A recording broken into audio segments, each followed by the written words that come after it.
quando é que um Orçamento Geral de Estado, de facto, é considerado útil para a sociedade, para as necessidades sociais da sociedade? Passa aqui a repetição.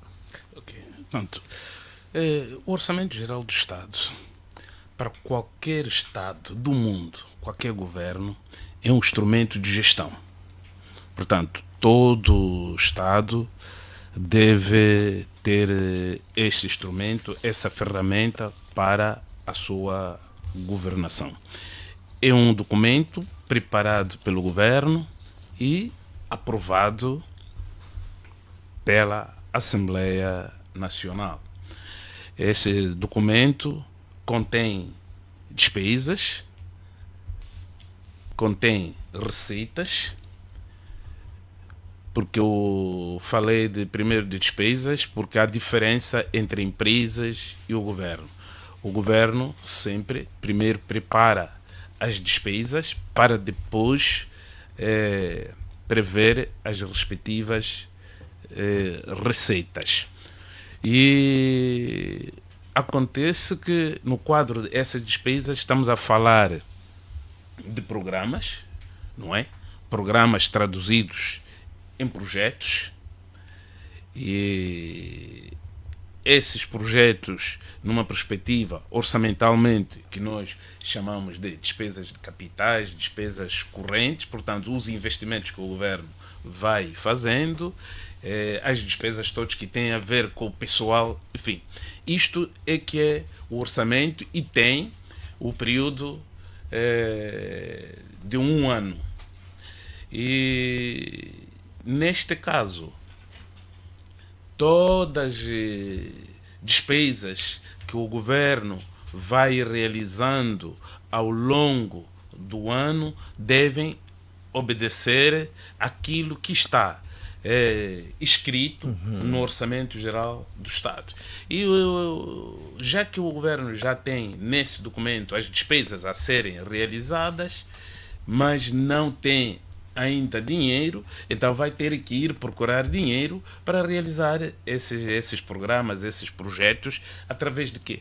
Através da política fiscal ou política tributária, ou seja, cobrar os impostos, não é? Os impostos e depois outros bens de serviços, outros bens e serviços públicos, ou seja, vai aumentando os preços, vai aumentando e diversificando os impostos, vai pedindo empréstimos, tanto no domínio interno, portanto, aos bancos, vai emitir títulos internos, vai pedindo empréstimos no exterior para poder realizar as despesas que programou para um determinado Período de tempo. ano fiscal. Portanto, este é que é o orçamento em termos de síntese e que é avaliado e depois de execução, não é? De ser executado, o governo tem a obrigação de prestar conta ao país via Assembleia através daquilo que nós chamamos relatório de execução orçamental.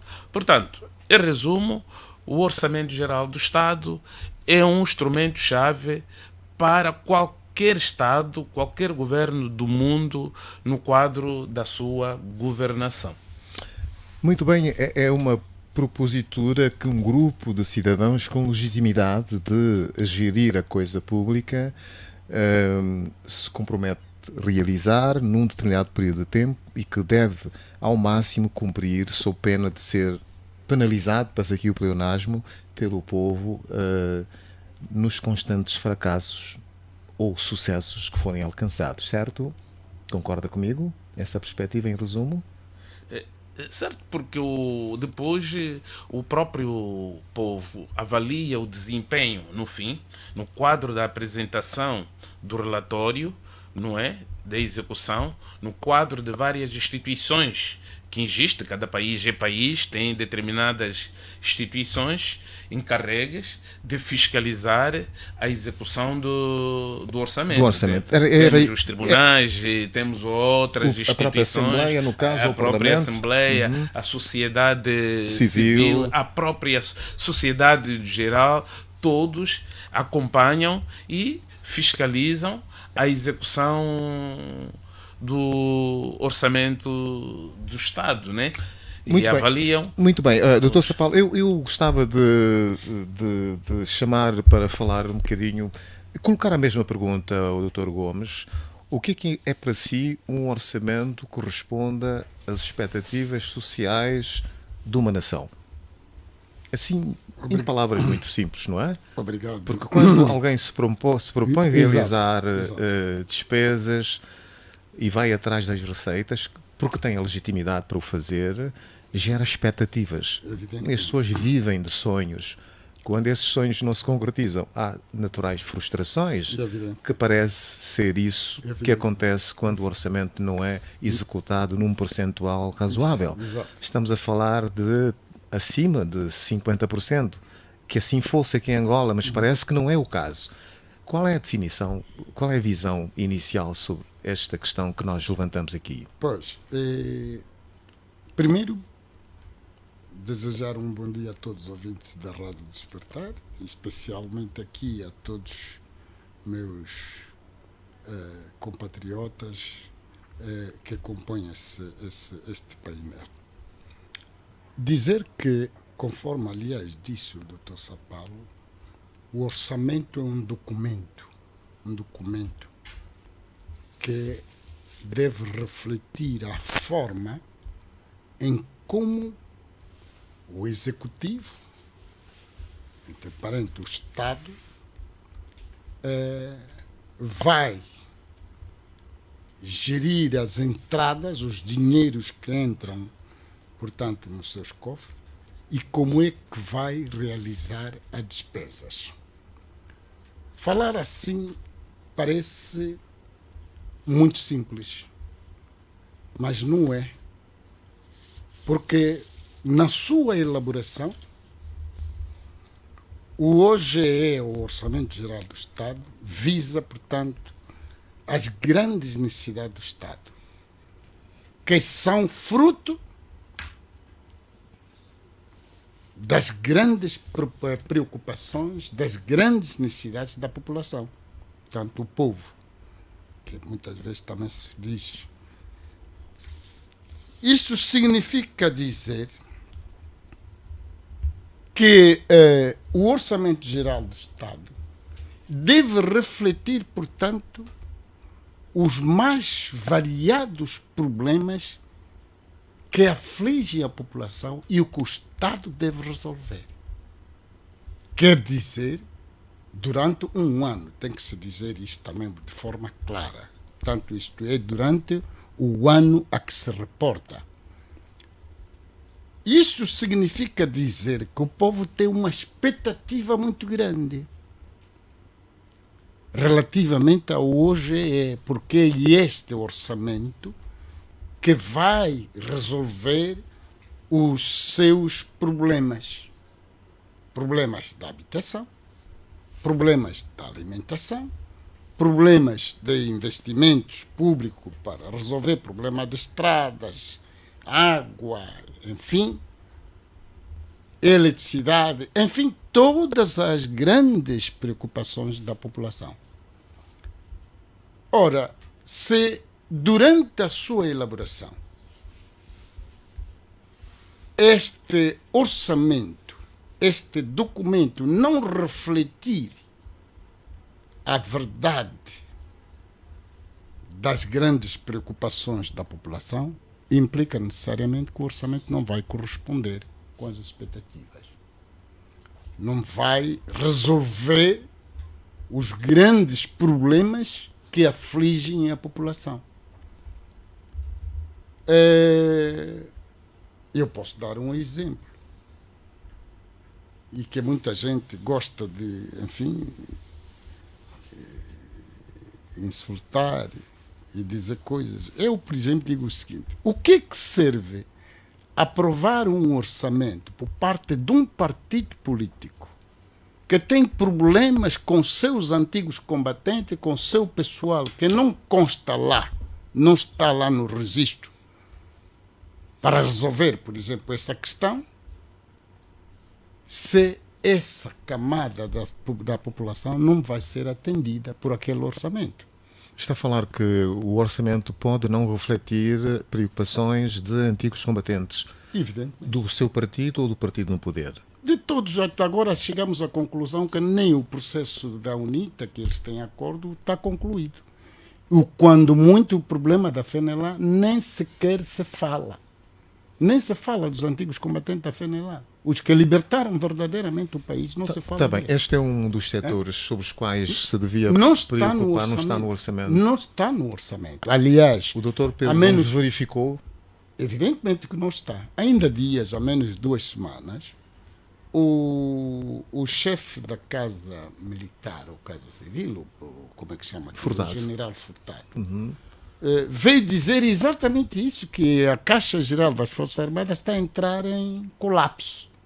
Foi o termo que ele utilizou, uma vez que o dinheiro que estava previsto já não vai ser suficiente para atender as grandes necessidades da população. Então, Mas este é o resultado de uma má gestão feita e a não, decadência agora? isto é ou- uma matéria política. É matéria política.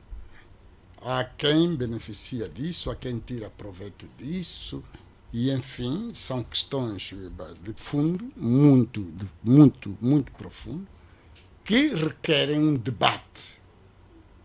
Aliás, em sede do OGE, devia ser esse o momento para dizer onde é que está a fatia do bolo reservado para esses que ainda não foram contemplados. Doutor Pedro Gomes, eu peço muito encarecidamente que se atenha à pergunta, porque ainda não gostava vou que lá desse chegar. ênfase para que os outros possam intervir e no desenvolvimento lá chegaremos para falar especificamente deste Pois. ponto que tem que ver com os desmobilizados das forças dos diversos movimentos que estiveram envolvidos na Evidente. luta de libertação Até nacional. das fábulas, atenção. Pois. Isso não é só coisa. Agora, indo de encontro à sua pergunta, Exatamente.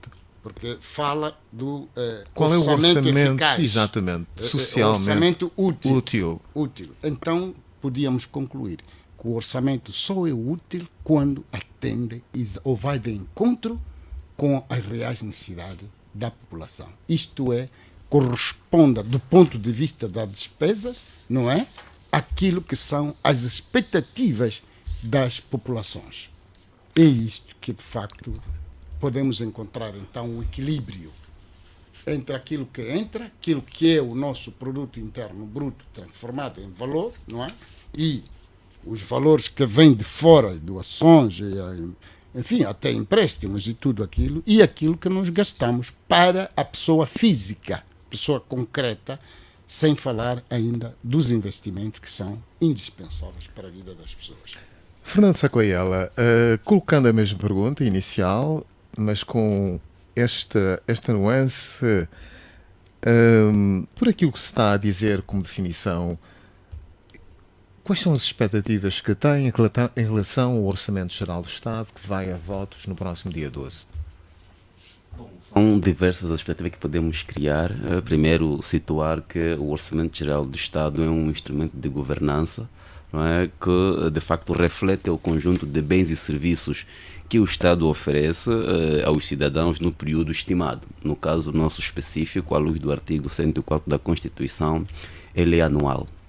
Como pode vir a ser plurianual, mas o orçamento, ao estimar as receitas e as despesas do ano fiscal, no fundo o Estado, através do orçamento, vai garantir os mecanismos legais de como é que poderá ser a vida dos cidadãos ao longo do ano. Para o nosso orçamento, que vai à votação final já dentro de dias, ele é estimado em 24 bilhões de kwanza, mas dos quais o Estado tem apenas capacidade de arrecadação de 10, significando que os 14 virão da dívida.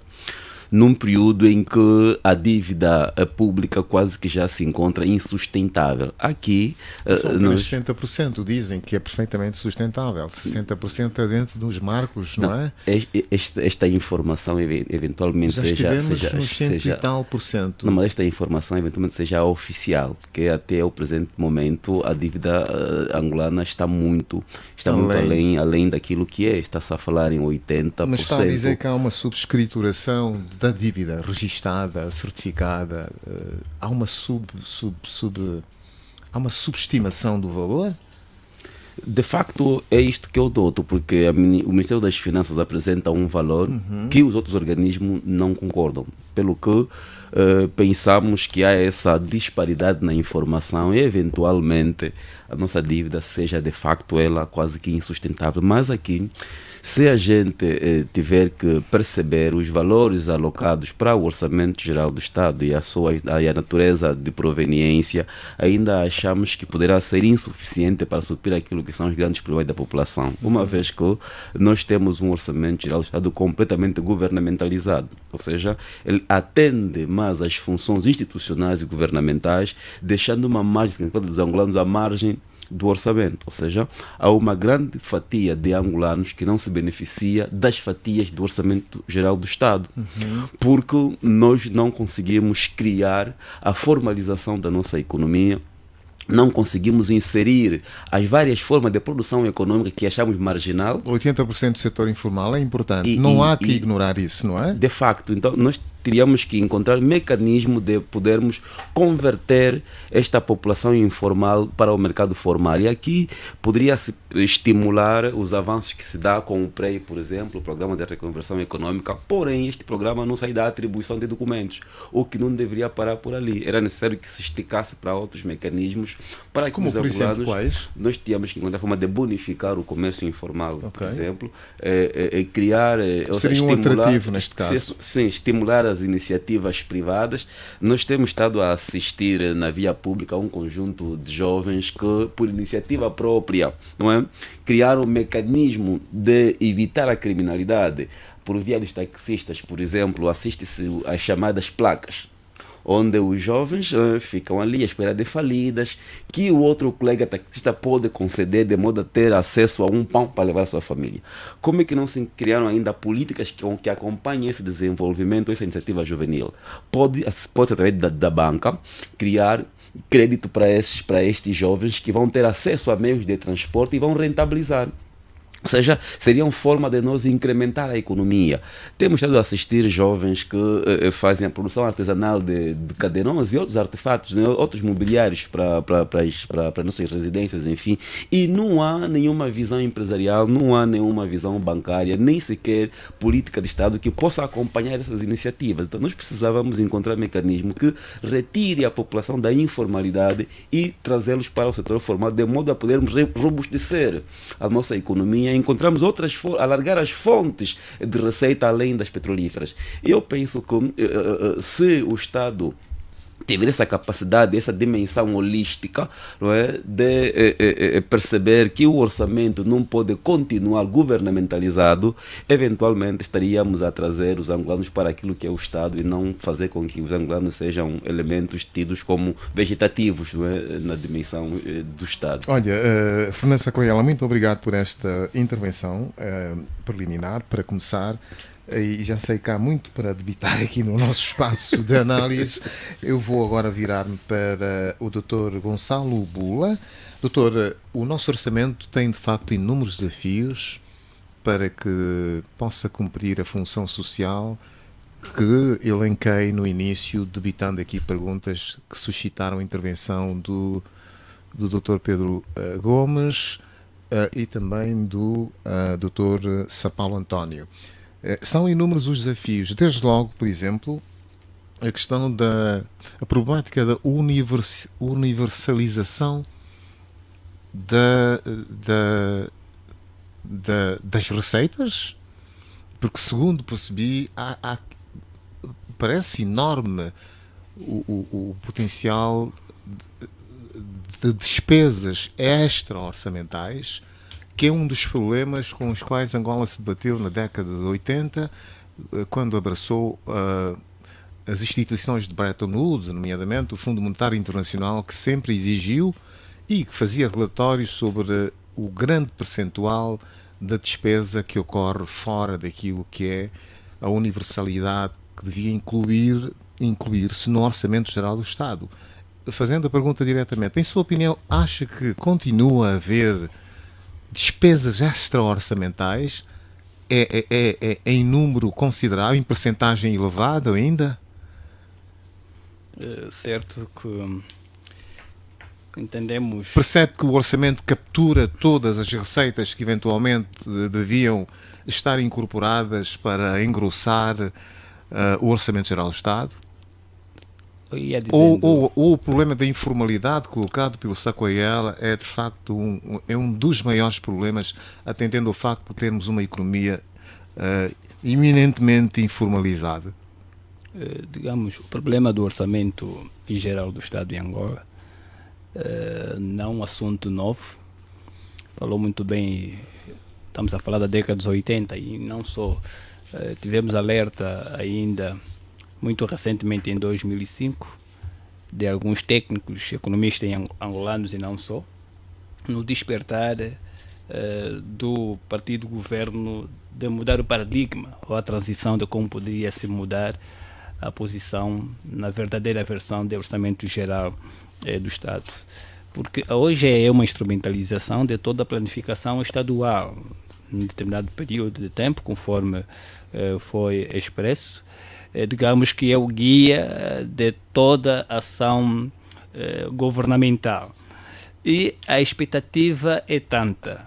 Portanto, o orçamento deve ser real. A grande problemática é esta. Porque não se pode sonhar em ter 1,80 m como pessoa, enquanto nasceu com 1,50 m numa altura média.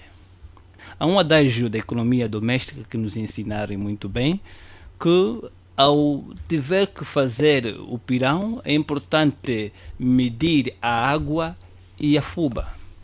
Nós não vamos acostumar a fazer um orçamento de sonhos gigantes, mas no decorrer daquilo que é a realidade da aplicação não vai corresponder com os anseios do povo, ou os anseios da população. Porque repara, termos uma realidade, sonhar numa planificação de um orçamento numa margem de mais de 20 bilhões de kwanzas, e o que tem nem chega a 50% do que está a planificar, é uma aventura. Já se consegue perceber que o 2024 estaremos diante de um orçamento que vai adiar vertiginosamente muitos sonhos dos angolanos, em vez de materializar os anseios, em vez de materializar as expectativas que de facto alguém pode desenhar, que para 2024 se calhar terei um novo emprego, para 2024 poderei ter um outro pacote alimentício dentro pronto, em cima melhorar da mesa, dieta, por exemplo. coisa assim similar. Poderei fazer uma nova pintura para casa, porque para sonhar Comprar um novo carro. para comprar um novo carro aí vai ser mesmo sonho, porque para o balde de tinta vai ser ainda um sonho. Portanto, então é mais ou menos essa perspectiva. Mas do que está a se desenhar e já vai à aprovação, são mais de 20 bilhões que o orçamento apresenta. Mas o que se tem para corresponder àquilo que foi planificado não chega, pelo menos à metade. Então ali complica, porque nós temos que fazer um plano real, um plano que, tão logo a sua execução, conseguimos ter uma esperança do ponto de vista da realidade. Porque não podemos passar a vida em poder corresponder somente pelas dívidas. O angolano sobrevive. Somos quase 60% das receitas serão encaminhadas para pagamento da dívida. Está ali. O angolano sobrevive, mas este reflexo da sobrevivência do angolano reflete do próprio Estado. Porque quem governa não cria políticas para viver. As suas políticas são totalmente falhadas, onde conseguimos observar que as receitas nunca são, pelo menos, equilibradas, ou termos uma receita do ponto de vista de equilíbrio, para manter entre o receber e o dar, como é que vai ser. Portanto, nós colhemos pouco e recebemos muito. Em contrapartida, de uma ou de outra, querer ou não, vamos nos descarrilar naquilo que é a problemática da dívida soberana. Naquilo que é a problemática dessa dívida que nós termos chamamos de dívida pública, dívida governamental, enfim. Porque não se pode sonhar se não há política de produzir, de poder apostar em iniciativas nacional, dar aquela abertura da não dependência do setor petrolífero, criarmos uma diversificação da economia do ponto de vista abrangente, porque a reclamação, e estava atentamente a acompanhar uma ideia muito brilhante do meu amigo Secoela, quando disse que veja a iniciativa dos jovens, enfim. Que não é amparada pelo Estado. Que não é. Até não seria o Estado em dar mão em tudo. Seria até algumas empresas particulares, algumas bancas, a irem às ruas, criarem promoções dos seus negócios para poder ajudar esses jovens. Mas hoje, vai a banca também, a banca está rota. Bom, mas a banca tem parece-me ter legítimas, quer intervir, parece-me ter a banca legítimas razões, só para acompanhar o raciocínio do que está a dizer o Dr. Bula. A banca parece ter razões, porque no fundo são pessoas coletivas que não querem perder para não emprestar dinheiro. Acha que o nosso mercado tem condições para que as pessoas usufruam deste benefício que adviria de um banco? Bem, eu penso aqui uma multiplicidade de problemas, de constrangimentos que se transformam em dilemas. Eu não sei se é isto que queria comentar. Não diretamente. Eu queria trazer duas questões à reflexão sobre o papel da banca e a questão da nossa dívida.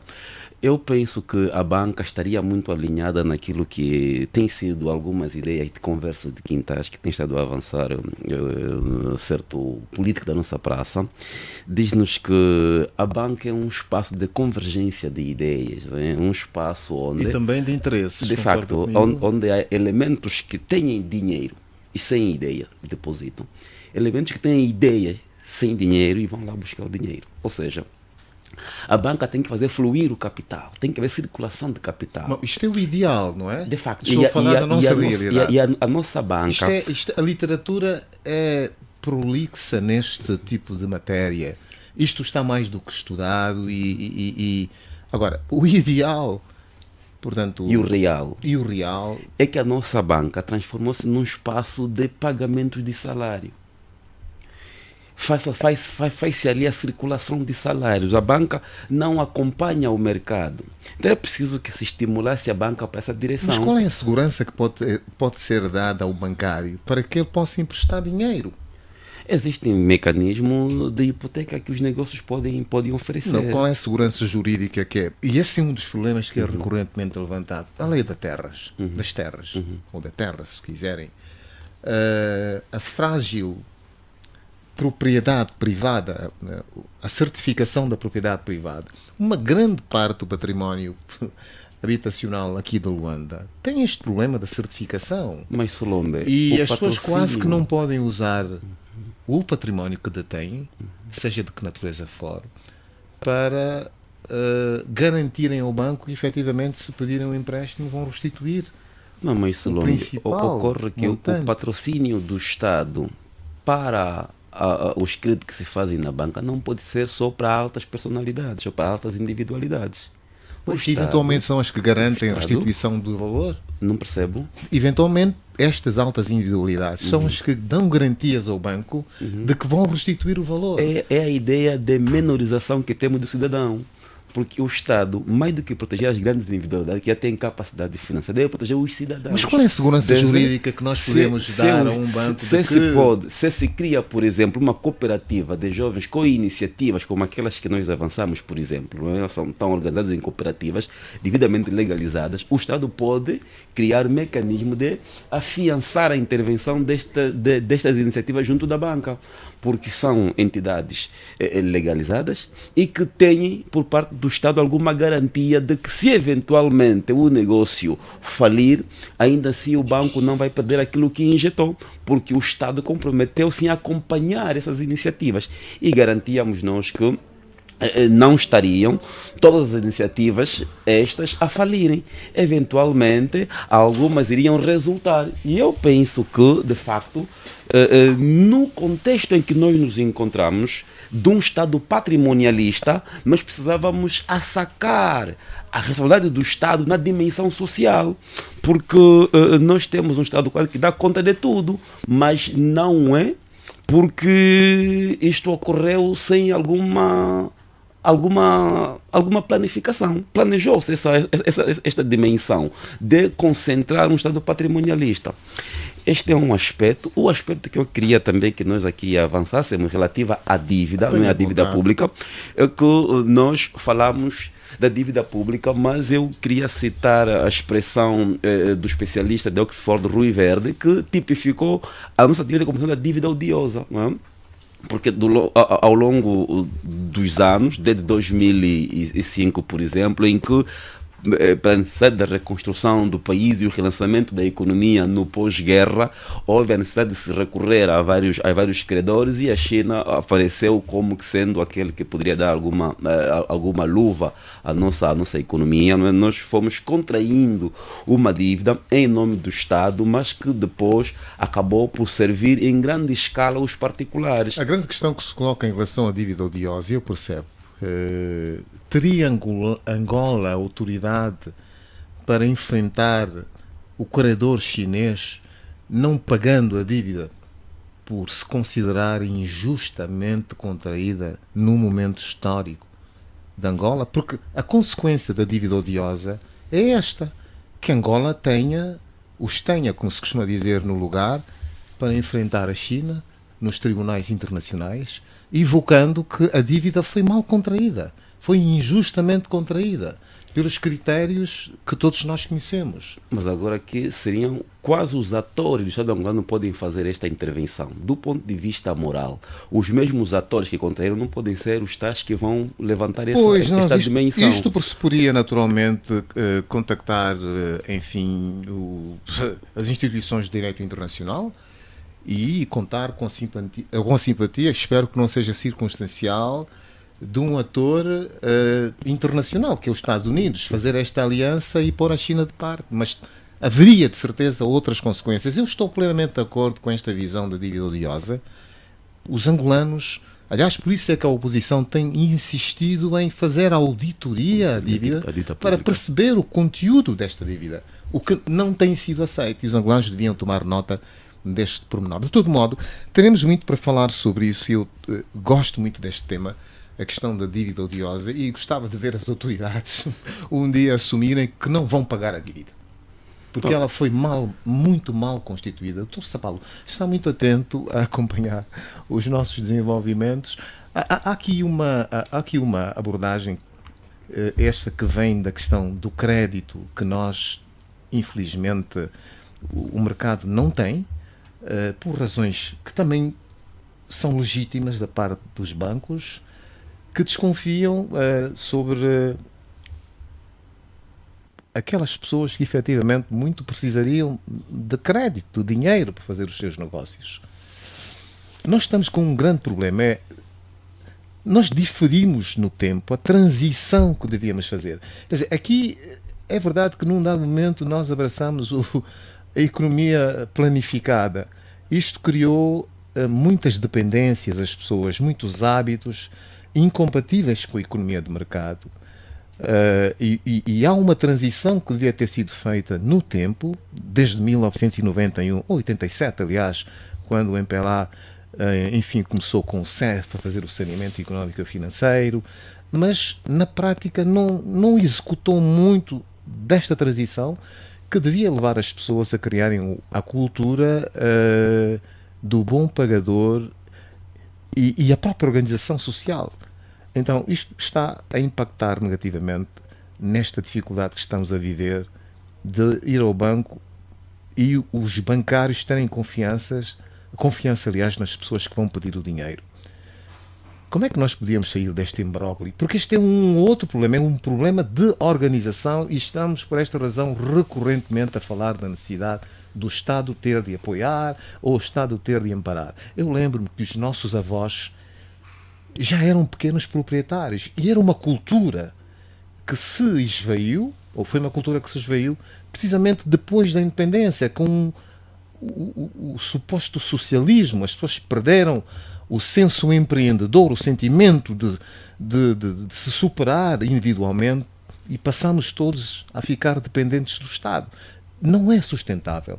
E é com legítima razão, eu aqui estou-me a fazer de advogado do diabo, que muita gente, pessoas coletivas, organizações empresariais, efetivamente recusam-se a fazer empréstimos de dinheiro. Ninguém quer perder dinheiro. Aliás, preferem emprestar dinheiro ao Estado por via da dívida titulada, não é? Que eles conseguem com muita facilidade. O Banco Nacional fez estas operações porque eles têm garantia que o Estado paga sempre. Pode levar tempo, mas paga sempre. Eu gostava de perguntar-te se não é este o problema que cria dificuldade para que toda esta mecânica de alguma mão invisível, embora não seja, eu sei que o senhor é adepto de John Maynard Keynes, não é amigo do Adam Smith, não acha que o problema também reside nisso tudo? Desobrigar o Estado deste fardo pesado. A questão de economia e finança tem muito a ver com a cultura que nós construímos. Pois, e é desta cultura que estou a falar. Vejamos, antes de responder concretamente esse assunto, ficou abordado aqui. Doutor Sapalo, microfone, por favor, encoste-se mais ao microfone. Okay. Porque... Foi aqui, passou-se em revista a questão de desequilíbrio de finanças públicas, que na década de 90 a 2000, o governo foi obrigado pelo Fundo Monetário Internacional, e que nessa altura eu acompanhei esse processo, a procurar mecanismos através de apoio técnico do próprio Fundo Monetário para que se encontrasse mecanismos que conduzissem ao equilíbrio das finanças públicas, porque naquela altura nós tínhamos muitos centros de realização de despesas dos Estados, e até o próprio Ministério das Finanças, que em toda a parte do mundo é a entidade competente na realização das despesas, mas havia sido demitido das suas competências. A Sonangol assumiu essa função, portanto, e nessa altura o Fundo Monetário Internacional, já que a Sonangol é que havia se transformado em Ministério das Finanças, então dali trabalhou-se muito para o equilíbrio, para que o Ministério das Finanças, através do Tesouro, assumisse a sua responsabilidade, conduzindo assim ao equilíbrio. Até houve dificuldade para o equilíbrio das contas, não é? Até que se conseguiu resgatar esse papel da Sonangol e dizer que nós, na nossa realidade, tivemos dois tipos de financiamentos. Um financiamento à política partidária e um financiamento à economia.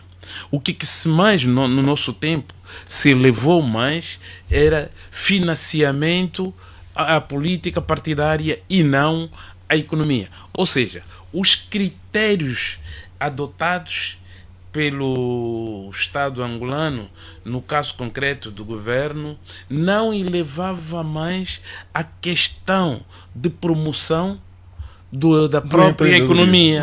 Do economia. da Ok, estou a falar de forma geral. E criou-se mecanismos de dificuldades às pessoas que tinham iniciativa interessadas o que é investir em todos os setores da economia, priorizando mais o lado de militância.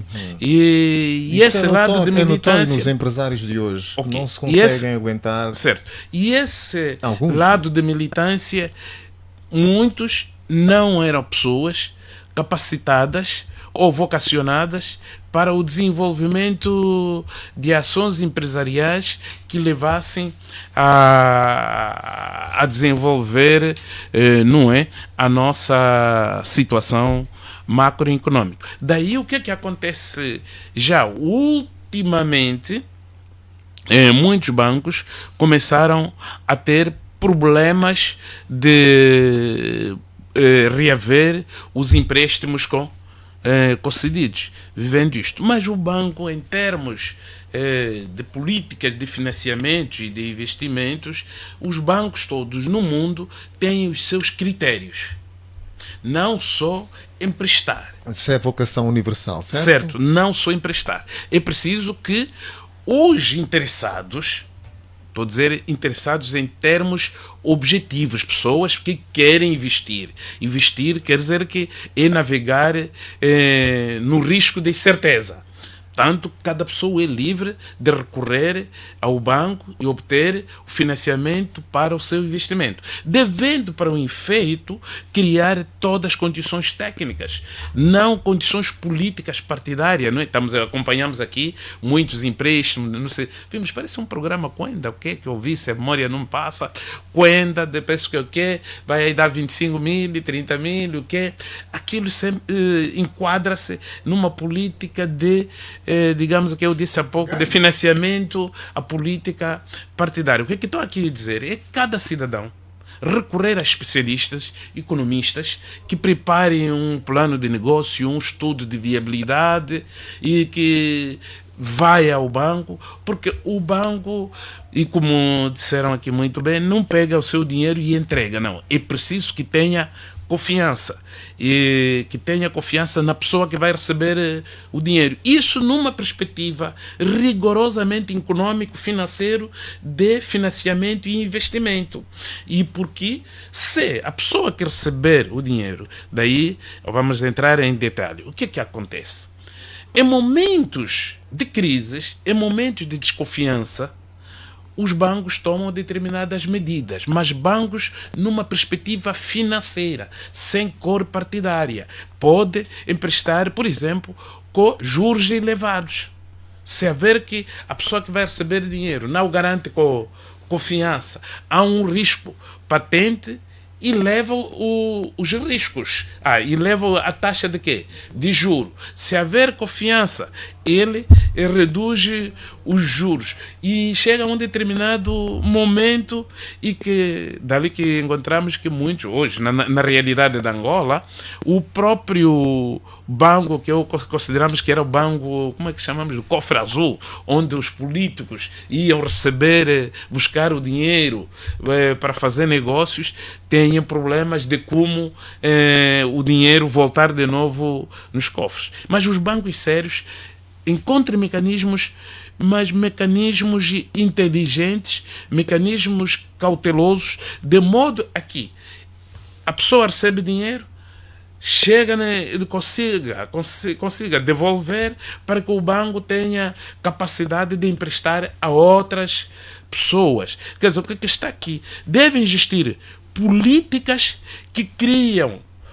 condições, que criam confiança, tanto para as pessoas que vão receber o dinheiro para investir, assim como para os próprios bancos. E para o tal, deve ser afastado nessa ligação, nessa relação banco e bancos pessoas singulares, não é? Que vão buscar lá investimento, a pessoas coletivas, as empresas, por ali fora, deve ser afastado. Nessa situação, a questão de cores partidárias. A política partidária deve ser afastada nisto, ficando só políticas de economia, políticas de financiamento e de investimento. Definida pelo Estado, neste caso. Definida, mas sem que haja intervenção direta por razões político-partidárias. Muito bem, são agora 11 horas e 28 minutos. Estamos a falar do orçamento, a problemática da dívida soberana, que é um dos assuntos, com informações nada simpáticas para os devedores no mercado internacional. Estava aqui a ler um artigo, mas estava a apresentar o tema porque estou a fazer uma premonição para chamar o Dr. Nathaniel, que acabou de chegar. O Dr. Nathaniel Fernandes está sentado numa posição pouco habitual, ali quase no comando dos botões, ao lado do Edgar Elias. Estamos a falar do orçamento, a problemática da dívida soberana, a corrupção, o histórico e as soluções, mas sobretudo estamos a falar das expectativas que se geram com a aprovação do Orçamento Geral do Estado, podendo redundar em fracassos ou até animar as pessoas. Eu tive acesso a este livro aqui, Marcos da Felicidadania, Desafios Urbanos e a Problemática da Habitação em Angola, de Moisés Candumbo.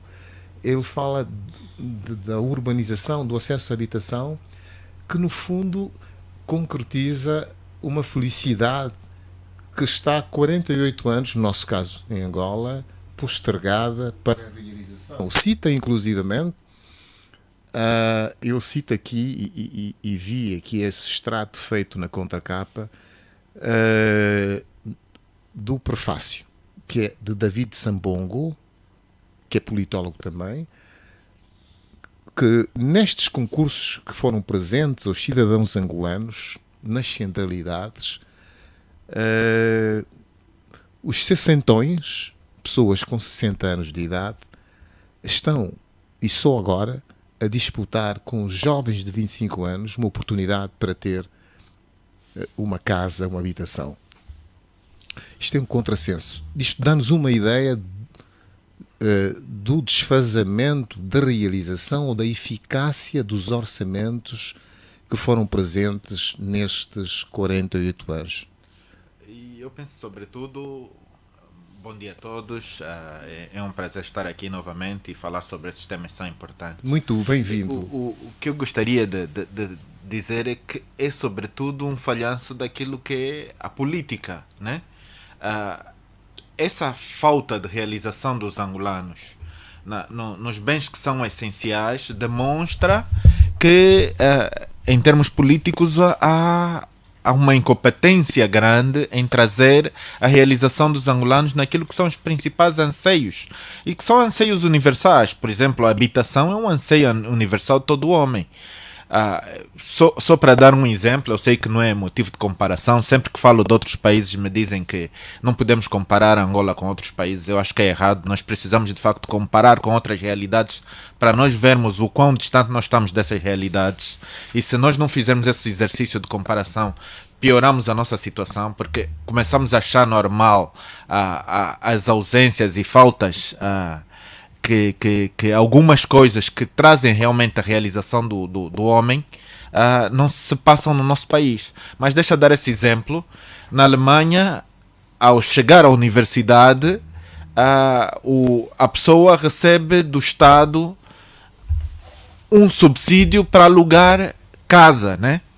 Esse subsídio que ela recebe do Estado lhe permite que ela, com 20% de esforço dela, ela consiga alugar uma casa e saia da casa dos pais. Naquele país, a maior parte das casas são alugadas, algumas pessoas constroem, outras pessoas também compram casa, mas o grosso aluga casas, né? Mas o parque habitacional, as habitações funcionam com financiamento, e esse financiamento está criado nas políticas que o próprio Estado tem. Nós aqui não temos uma política, por exemplo, da habitação que funcione. Depois os bancos vêm, e estávamos aqui a falar do crédito bancário que falta e que muitas vezes não acontece no nosso país, e os bancos vêm com a razão que é justa de que os projetos não são bons, que as garantias não estão Suficiente. não existem, e que há ausência de idoneidade de algumas pessoas, né? Quanto aos projetos e às garantias, isso são situações que se podem resolver com política. Vários países resolveram essas questões com política. Por exemplo, vou dar um exemplo. No Brasil, eu tenho uma ideia, mas não tenho a concessão do projeto em si, não sou economista, eu posso ser um cidadão qualquer, tenho uma ideia que é boa, eu posso recorrer no Brasil tem o Sebrae, onde vão me auxiliar a criar um projeto. Como no nosso país não podemos organizar uma coisa semelhante para que haja projetos com qualidade? Não podemos ficar ad eterno num problema, a ausência de projetos, e vamos ficar para sempre ausentes de projetos de qualidade. Há falta de garantias. Tem que se constituir garantias, tem que se mudar as leis para que as pessoas consigam encontrar essas garantias. Porque o cidadão angolano vai conseguir essas garantias se houver políticas direcionadas com leis que depois facilitem a criação dessas garantias. Eu vou dar alguns exemplos. Por exemplo, na agricultura, as pessoas não têm acesso à terra, porque a terra é do Estado, não serve de garantia. Com uma mudança na lei, passa-se a ter essas garantias, dando àquelas pessoas a propriedade da terra. Nós precisamos avançar, e nós encontramos muitas vezes um problema no nosso país e ficamos parados naquele problema. Parece que não temos a proatividade de fazer a mudança e criar a lei que realmente facilite a vida do cidadão, por exemplo, no acesso ao crédito. Por exemplo, no acesso ao crédito, noutros países existe uma central de crédito onde eu, ao chegar a qualquer lugar, muitas vezes nem é uma instituição financeira, ele vai Na base de dados. na base de dados e sabe se eu tenho histórico, se eu tenho capacidade de ter um crédito e até quanto. Aquilo está lá definido. E se eu contrair ali aquele crédito, a instituição bancária já aceitou. Então eu, por exemplo, quero comprar um carro, isso é assim lá fora, vou a um stand, o stand vê se eu tenho capacidade de crédito. Eu nem preciso ir ao banco para contratar aquele crédito, porque o stand já sabe que eu tenho capacidade de ter aquele crédito. Essas coisas existem lá fora, nós podemos replicar aqui. Nós não somos de outro planeta, não é? Nós precisamos ver as realidades que existem noutros locais e trazer para aqui. Essas coisas funcionam noutros locais, podem funcionar aqui também. É verdade que a nossa realidade precisa de algumas alterações, mas essas alterações têm que ser feitas. Nós não podemos ficar eternamente parados porque encontramos um problema e pronto. Paramos por aí. Muito bem, tenho mais perguntas para colocar. Como, por exemplo, esta de base que fizemos a todos, qual deve ser então o orçamento ideal para responder mais realisticamente às necessidades sociais de uma nação? Mas lá mais para frente. Vou agora passar a palavra ao Dr. Fernando Pedro Gomes. Se estiver errado, corrija-me, por favor. Para colocar esta pergunta suscitada do que disse o Sacoiela em relação à dívida odiosa. A dívida odiosa passa a imagem de que uma dada dívida, e este é o problema da dívida soberana, que tem o peso da dívida contraída junto da China, foi injustamente contraída, reservando-se o Estado ao direito de contestar o pagamento ou sequer nem pagá-la. O senhor acha que o nosso país devia avançar para esta solução e retirar este peso? Parece ser, embora se questione muito da oportunidade de Angola ter ido à China, foi num contexto em que não queria ouvir falar de sugestões de mudança, de reformas. Então depois apareceu a gabar-se que a China tinha sido a solução, quando hoje o tempo está a provar que realmente não foi a solução. A China agravou e vai continuar a agravar a vida dos angolanos por causa deste serviço de dívida que está referido nos quase 60%. Salomé, muito obrigado pela questão. Acha que podia ser esta uma solução para temporariamente, quem sabe, resolver o problema? Se calhar enquanto os Estados Unidos estiverem ali a fazer o contrapeso na concorrência China. Muito obrigado, dizia eu, pela pergunta. Dizer que essa questão não é só com a China. Se que Angola foi emprestando de forma... Ou foi recebendo Foi um empréstimo. recebendo Pois, de dinheiros forma- de... Exatamente, sem ter uma noção. Aliás, pensamos nós que eles não tinham uma noção do que estavam a fazer, porque são pessoas, pelo menos que os angolanos depositaram alguma, enfim, credibilidade, responsáveis. Mas havia um Estado. Por exemplo, Exatamente, hoje o esse discurso, pois essa havia um coisa Estado. toda. Exatamente. Como é que um juiz em Londres vai acreditar, por Exatamente. exemplo, que alguém... Nós vimos depois o que é que estava a acontecer. A questão dos 50 milhões e não sei quanto na Inglaterra, que veio do Fundo Soberano, etc, etc. Quer dizer, e fomos vendo que, de facto, aqui eu não sei se tenho alguma dúvida, se há mais alguma dúvida, se há um propósito de hipotecar o país e todas as gerações vindouras. Mas eu acredito que esse deve ser o objetivo. Não acredito que seja uma coisa inocente. Eu não vou muito nessa inocência. Haja fundadas razões. Sim. E Porque traga-as para provar que efetivamente talvez tenha intenção eu de hipotecar. acredito que há uma intenção clara sobre isso. Por que eu digo isso? Porque, primeiro, pela tal chamada potencialidade da riqueza dos recursos que Angola tem, não era assim tão necessário fazer recurso a empréstimos exorbitantes até ao ponto de nós chegarmos àquilo que agora está a se chamar de dívida odiosa. Existem países que nem sequer têm recursos naturais, nem potencialidade de recursos naturais. Mas nem por isso vão por esses caminhos para tentarem resolver os seus problemas sociais.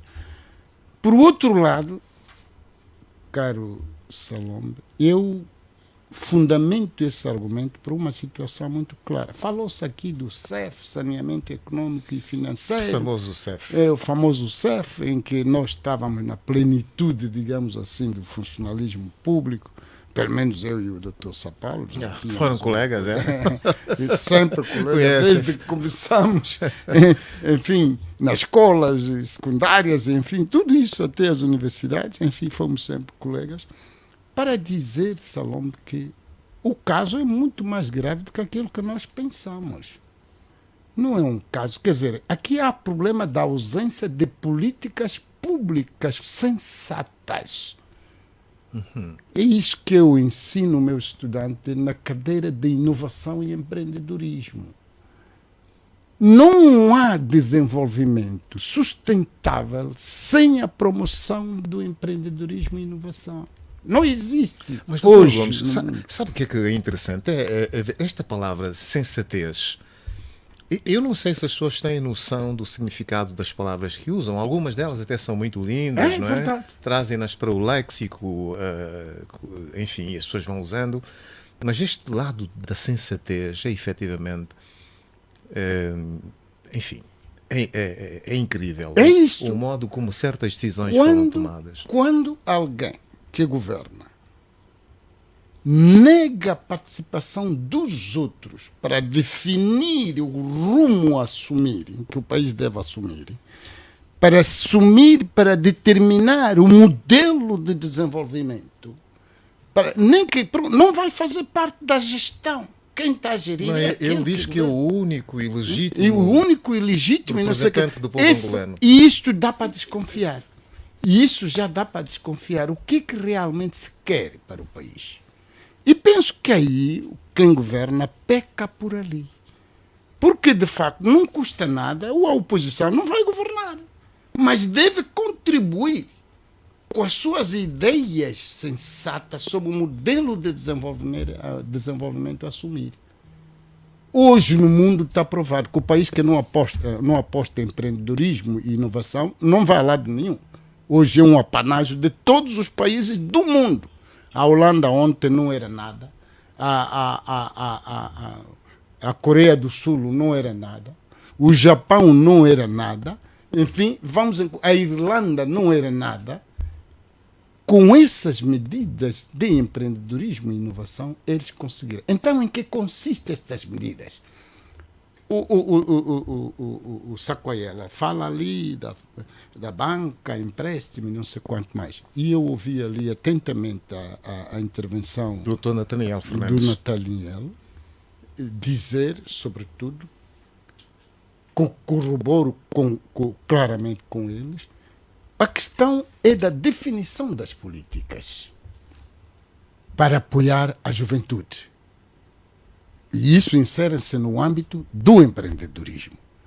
Eu ouvi há 2 ou 3 semanas atrás, penso que há 4 semanas atrás, em que se falou num diploma sobre o empreendedorismo. Eu até disse ainda que gostaria de ter esse diploma para dizer que, se a ser verdade, é a primeira vez que o país, que o executivo vai deixar de falar sozinho para termos então, agora só, um caminho mais ou menos que possa ajudar Angola e a juventude a concretizar o seu sonho. Mas está depois o desafio na prática, não é? Mas esse é o outro problema. Esse é o grande problema. Por isso que aquilo que dizia o Dr. Sapalo, da partidarização, enfim, da banca, essas coisas todas, eu não sei como. Os bancos têm donos. Os donos são os mesmos que estão na política. Portanto, não estou a ver como é que o país poderá sair dessa. E que bancos é que o país poderá contar para sustentar o seu desenvolvimento. E este que é um outro desafio. Né? Quer dizer que a transparência na governação aparenta ser a chave para nós procurarmos desbloquear e diluir alguma mentalidade velha dos anos 80, sei lá, que aquilo que se fala do saneamento econômico, onde o empresário, que não tinha nada de empresário, ficava com a empresa, pagando o cheque da empresa, o carro que usa é da empresa, a mobília é da empresa, e ele chamava-se empresário. Eu tive essa experiência nas pescas.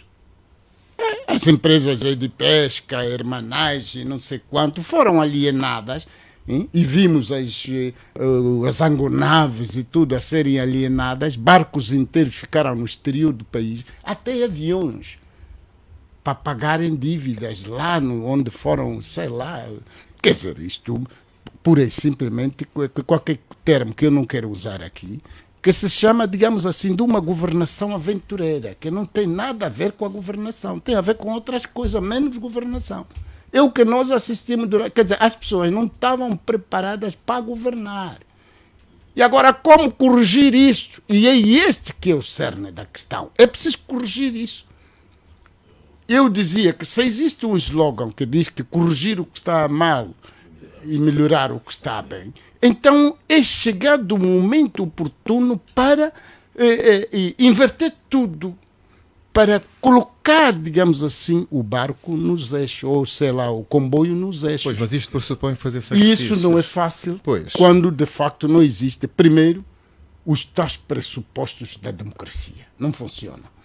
Isso não funciona e os homens querem continuar a se auto-intitular como os melhores gestores do mundo, os donos de tudo e mais alguma coisa. A última questão que eu vou dizer, doutor Salão, para não dizer muita coisa, e penso eu que não adianta nós voltarmos lá atrás para tentarmos ver como é que as coisas, porque isso é perca de tempo.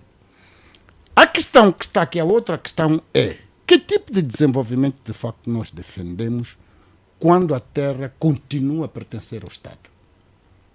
Como é que você vai ajudar o seu povo a se desenvolver com a terra continua no molde do colono, do tempo do antigamente? É para dar à terra aquele que você não conheceu, não conhece, não tem terra.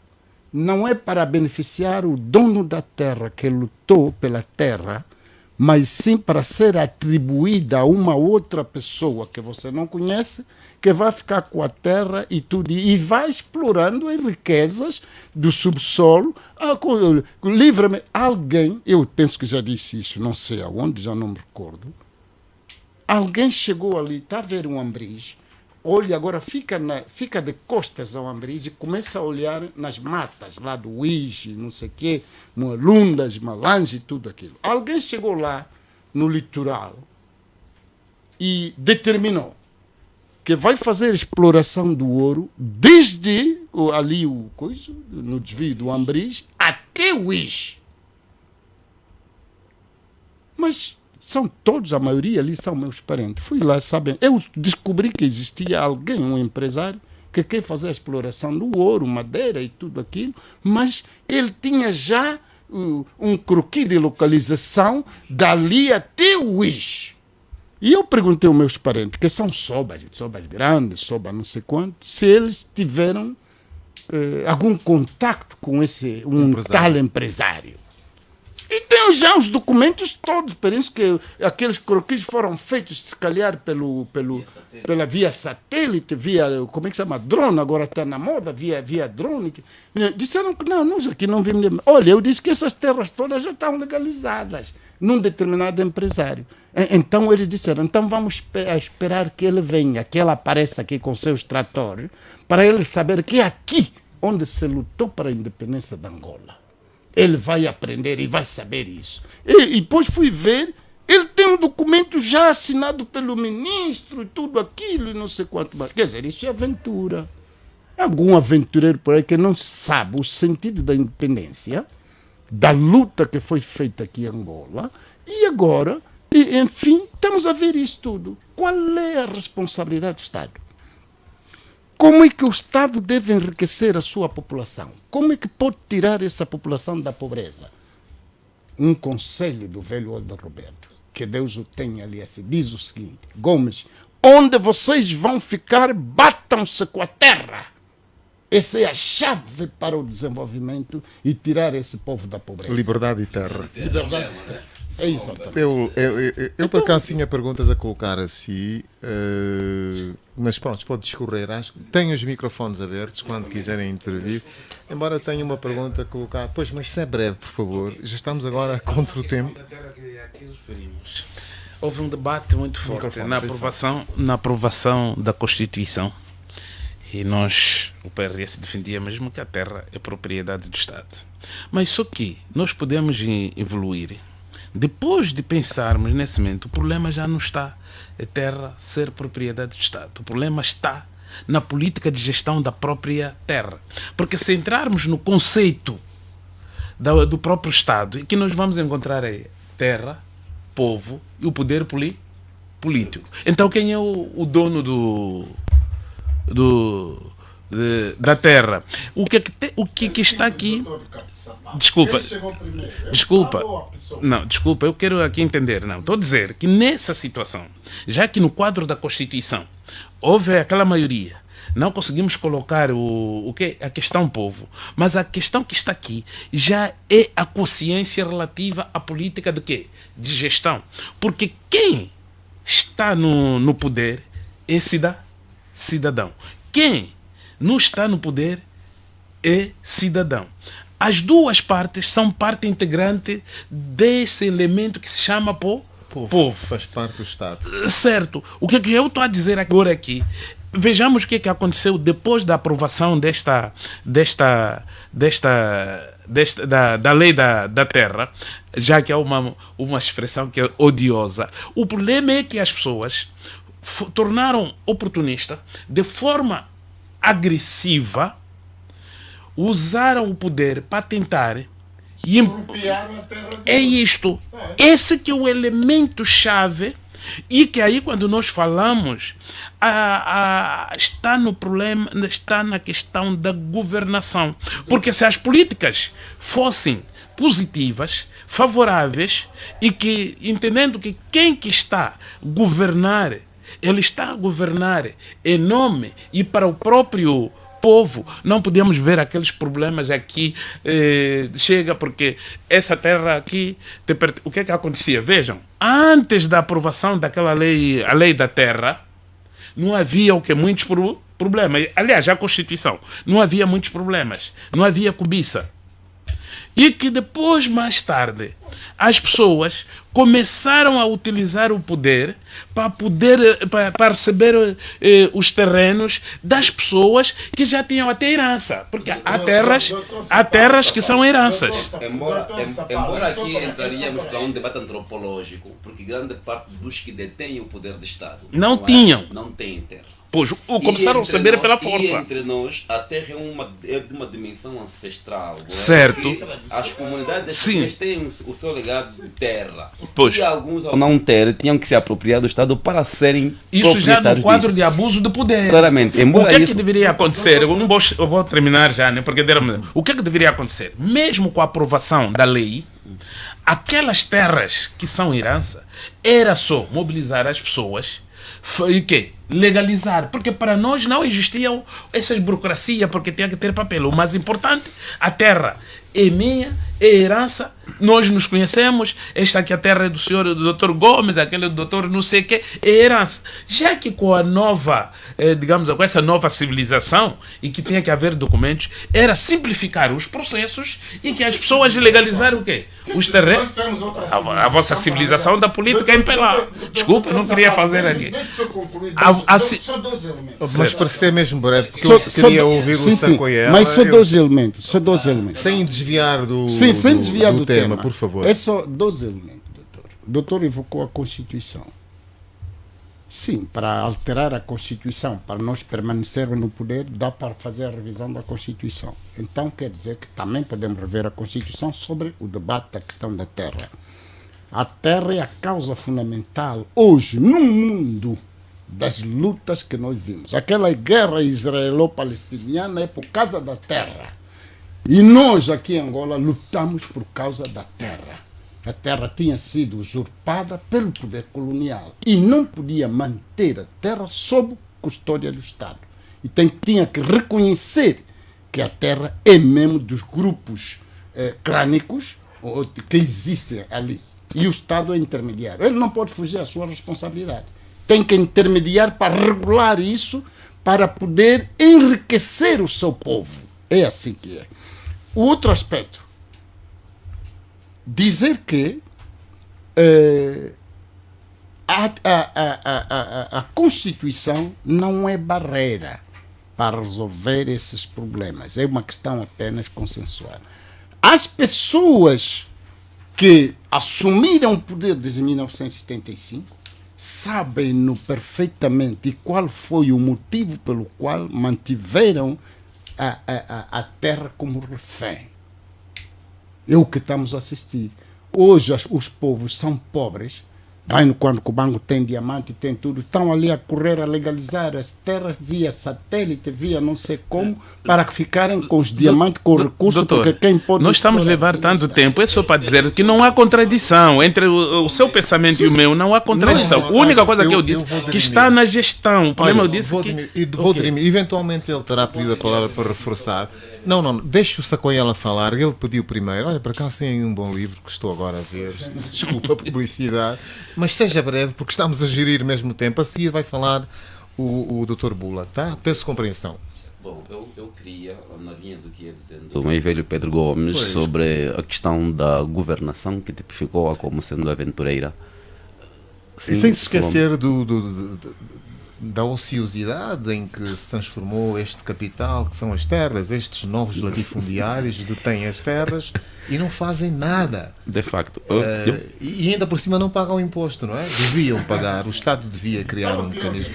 Pois, para efetivamente obrigá-los a ter que trabalhar a terra ao lugar de manter o capital ocioso, ou seja, sem ser usado nas extensões que nós conhecemos. Mas tenha a palavra, por favor, para falar sobre o que tem a dizer. Bom, eu queria apenas trazer a reflexão, a questão, dizer que nós somos o terceiro maior kimberlito do mundo, não é? A segunda maior produtora de petróleo ao nível do continente. Temos extensas jazidas de ouro, largos hectares de terra fértil e mais de 50% da população é jovem. Como é que um país deste não dá certo? Eu penso que aqui nós iríamos no cerne da natureza da nossa governação. Os diferentes orçamentos gerais do Estado que já se aprovaram não têm estado a ir na direção das expectativas daquilo que é o anseio dos angolanos. Mas porquê que isto acontece? Falta de vontade política? Isto é mesmo propositado? É racional? A sensatez que citou aqui o doutor penso Pedro que Gomes. há um grande desencontro. Há sim tanto sadomasoquismo de Não, fazer há um- mal à sociedade, às pessoas, a Há grande um maioria grande, dos há um angolanos. grande desencontro. Qual é o prazer Há- que teriam em parar de fazer mal às Há pessoas? um desencontro entre as expectativas dos angolanos e os anseios de quem governa. Porque a vocação fundamental de um governo é resolver os problemas. Mas o governo de Angola aumenta os problemas, ou arranja os problemas, não é? Como é possível governarmos bem? Terá sido por tomar parte das coisas, em vez de se colocar numa posição equidistante, tornar-se também empresário e faz concorrência com os legítimos, É um aspecto. este é um dos aspectos. É um aspecto. Participa É um também, dos tem aspectos. interesse. É um dos aspectos, mas sobretudo a incapacidade de querer partilhar o poder. Porque nós, se tivéssemos. Mas a há o argumento da capacidade- legitimidade que é muito usado. Nós ganhamos as eleições. Estou a falar nós, citando o partido no poder. Não, este argumento não colhe, na medida em que as eleições, muitas das vezes, elas têm que se rever naquilo que é os anseios das pessoas. E as eleições têm que refletir a vontade das pessoas. Olhemos para a nossa lei eleitoral, que nos obriga a fazer a destruição do material eleitoral, sobretudo dos boletins, um ano depois das eleições. Não há sensatez nesta lei.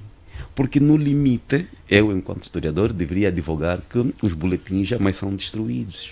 Nós temos que constituir a nossa reserva histórica, a nossa história eleitoral.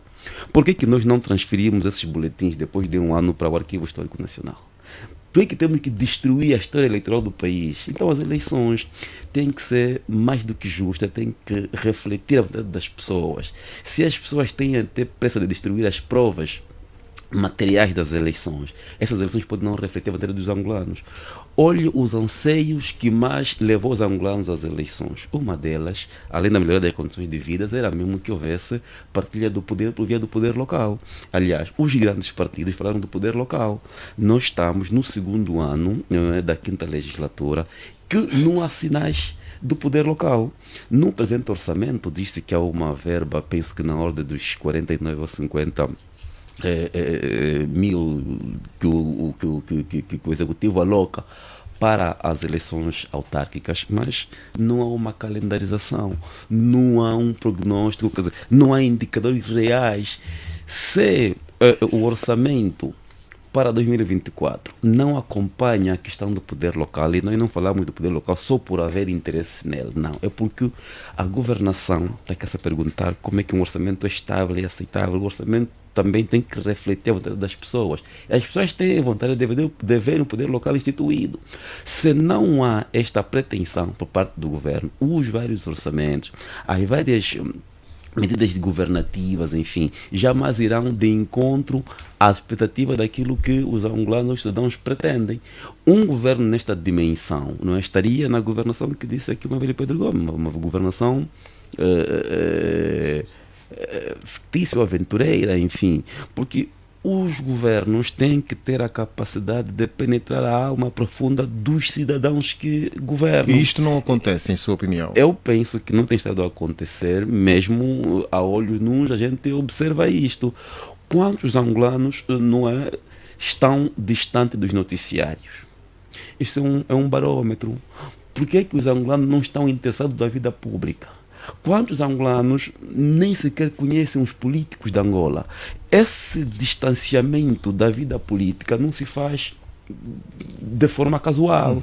É porque a política não está a satisfazer os angolanos. Então, Portanto, há uma insatisfação, de um modo geral, é o que se pode dizer. de facto, e é preciso haver uma inversão desta situação. Muito bem, então, Dr. Bula, por favor, queria intervir. Espero que não esteja desfasado, muito desfasado, queria dizer, mas pode retomar de qualquer maneira. A problemática de tudo o que estamos aqui a debater tem a ver a má governação. Penso que está ali a problemática. Esta influência da má governação do ponto de vista genérico acaba por segmentar praticamente todos os setores, até corroer a própria economia que nos referimos. Porque, repara, do ponto de vista constitucional, Angola, naquilo que é o sistema econômico, abraça a economia de mercado. Portanto... Mas o senhor sente que há este desejo da parte de quem governa em implementar uma verdadeira economia de mercado? Parece que há uma certa dificuldade. Deixa cegar. Porque não basta só institucionalizarmos os termos, fazermos as declarações políticas do ponto de vista tão abrangente, de maneira que o leigo não consegue perceber as linguagens técnicas de como tem sido o seu discurso. Ou até podíamos colocar a pergunta de outro modo. O que está ali, se nós abraçamos, do ponto de vista documental, a economia de mercado, devemos estar diante de uma economia de mercado de facto. Porque, repara, o Dr. Pedro Gomes falou do empreendedorismo, mas eu até fico com receio de poder falar sobre esta temática diante do encontro como esse, enquanto o partido do governo estiver ali naquela cadeira. Até uma farsa, em sua opinião, que fala-se, mas na prática não se leva... É só uma falácia apenas, porque está ali o alicerce de qualquer desenvolvimento. Vamos ali enquadrar o empreendedorismo, porque é a partir do empreendedorismo onde vamos falar num verdadeiro sentido sobre a diversificação da economia. Mas que se tornou uma palavra desagradável, esta diversificação. Ainda no nosso debate falamos das tipologias de financiamento, e meu colega Sapaulo disse muito bem que noutra hora havia aquela divisória entre a política e a economia, e que respeitava-se em larga medida, ou pouco respeitava-se em larga medida, no posicionamento técnico da própria economia. Olhava-se para o lado político, a bandeira, a militância, e que isso foi transitando de geração a geração. Repara, nós temos projetos, se falou daqui de iniciativa de jovens, e que muitas vezes fica tão ofuscada porque não tem garantia junto da banca. E o meu colega respondeu, e assinou embaixo. É importante que o próprio Estado, quem governa, deve criar políticas, deve construir balizas para que se materialize então a abertura para essas iniciativas.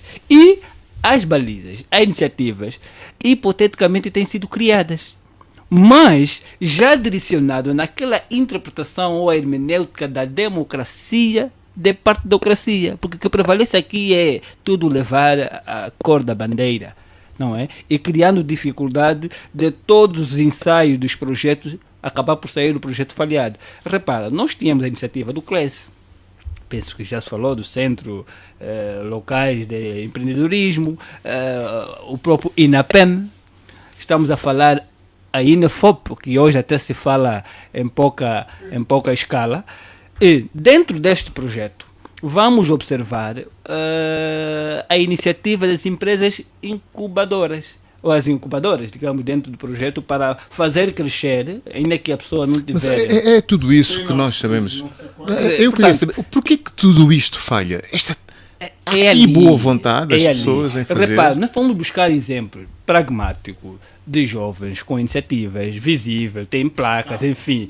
Essas pessoas é que deveriam vir para ser dado suporte. Mas cria-se essas políticas, mas no fundo, como vai haver dinheiro, são selecionadas pessoas que estão a sair, a trançar bonecas para poder assegurar, só para justificar a saída de valores. Percebi. Dr. Nathaniel, os trançadores de bonecas... Olho para as nossas discussões e eu vejo o que nos falta de facto no nosso país é a direção. Nós não temos uma direção, um objetivo para chegar. É como um barco, né? Hoje pode ser o leme, os recursos que temos pode ser o motor, as pessoas que temos são as pessoas que estão a operacionalizar aquele barco, a governação é o comandante, mas nós não temos um porto para chegar e nós estamos à procura dos problemas no material, no barco, mas o nosso problema em si é que porto é que nós vamos, qual é a direção que estamos a tomar para chegar àquele porto. Como nós não temos uma direção de facto, o cidadão em si não sabe para onde é que nós estamos a ir, não é? Qual é o nosso objetivo enquanto nação?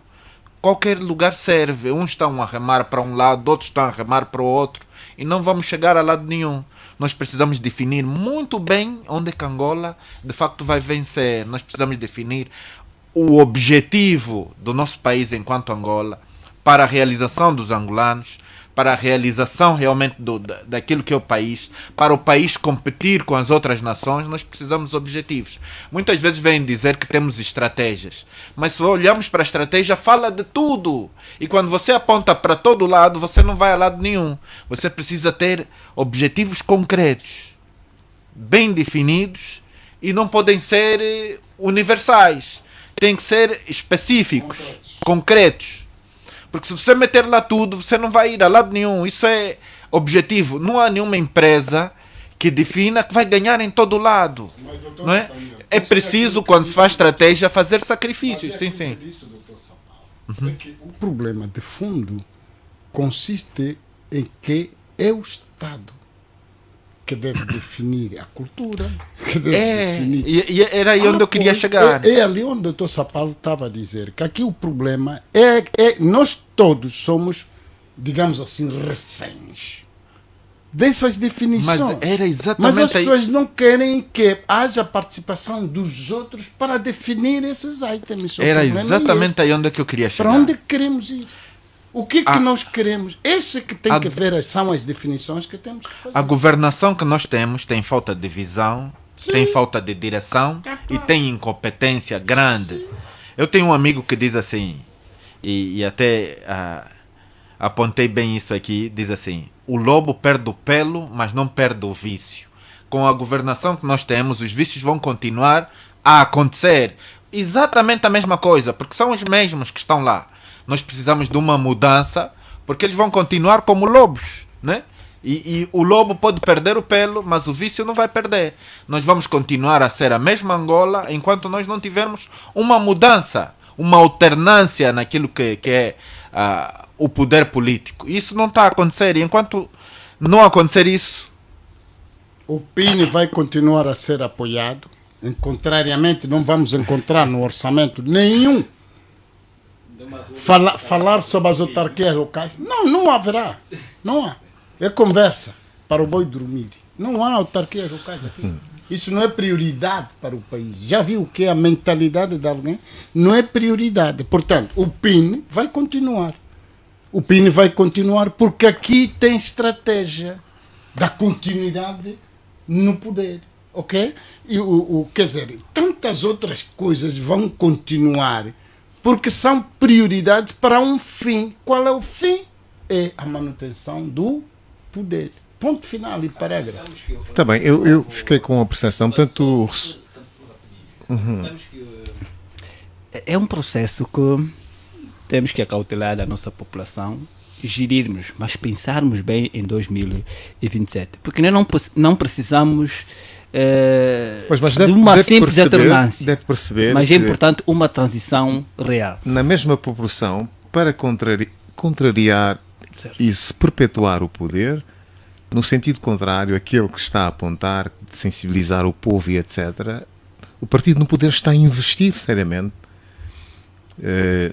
no mesmo caminho da propaganda, desacreditando os políticos para justificar uma eventual vitória. Quer dizer que não há disposição para que em 2027, se não se levar isto a sério, as coisas mudem. E depois há o efeito reflexo, porque as pessoas estão a ser induzidas à ideia de que a oposição é, de um modo geral, incompetente para assumir a liderança deste país. Não sei se está a perceber que há o construto desta ideia, desta propaganda de que, efetivamente, não há alternância ao partido no poder. Não, isto não é verdade. Hoje o povo está atento, o povo está meramente... Mas como transformar isto que constata agora em voto e segurança para que o voto valha efetivamente? Porque depois geram-se frustrações no sentimento da população. É da oposição ser incapaz de facto salvá-las da situação que se está a viver presentemente. As pessoas percebem, sentem, aliás, vivem isso no dia a dia, as estradas deterioradas, a carestia de vida, uma inflação que recorrentemente regressa. Num dado momento há a propaganda da ideia, passa-se a ideia do Dr. Nathaniel, gostava que comentasse, de que a inflação está debelada, mas ela volta ciclicamente a bater as portas dos angolanos. Por que isto acontece? E este é um dos problemas que corrói a própria materialidade do orçamento, a eficácia do orçamento, porque há este imposto que se reflete na inflação com o qual os angolanos têm que lidar. Como é que nós podemos ultrapassar tudo isto? Eu estou num grupo do WhatsApp de economistas e temos discutido muitas vezes a inflação.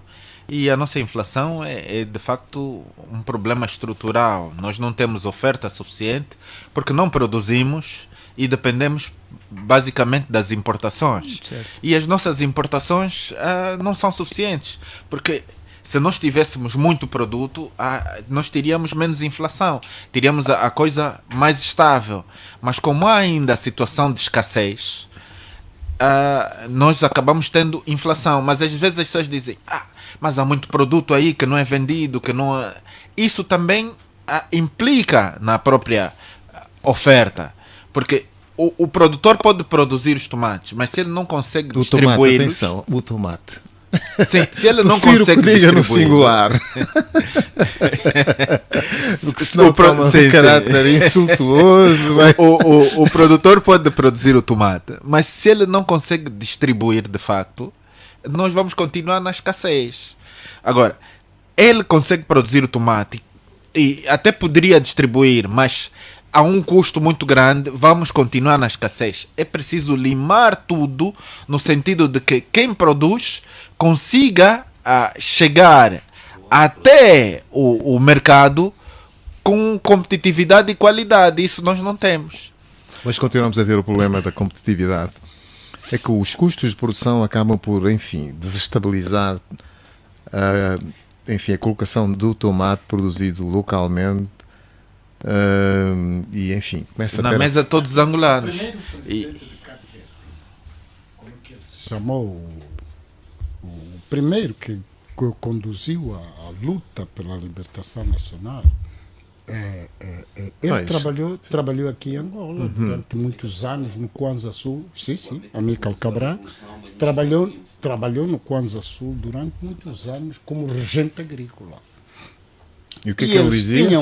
Eles tinham um departamento onde eles aconselhavam os camponeses, faziam as análises das terras para aconselhar que tipo de produto é que o camponês tinha que plantar. Andou até quando Cubango, o Huila e tudo. Praticamente tudo um pouco ele fez neste país, andou nesse país, antes do início da Revolução em Cabo Verde. Ok? Pois. Hoje em dia... O que é que ele disse do útil? Não, para de útil é para dizer Podemos toda retirar. aquela experiência, até colonial, até o colono, afinal de contas, estava a dirigir essas operações. Nós hoje abandonamos todas aquelas políticas. Queremos falar de diversificação da economia, onde as empresas é que vão lá diversificar, e não as pessoas que residem naquelas terras, que devem mudar o modus operandi, a forma como eles fazem a agricultura, para de facto passarem para a agricultura extensiva, para saírem da pobreza e da miséria.